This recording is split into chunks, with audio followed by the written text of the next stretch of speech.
Как запустить двигатель циркуляционный насос посудомойки Bosch? Контакт на первую и вторую клемму 220 и кратковременно соединяем вторую с четвертой, замыкаем и отпускаем. Демонстрирую.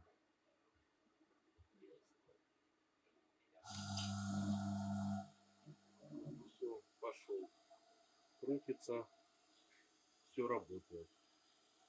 Здесь тоже видно, что крутится. Все работает. Гудит.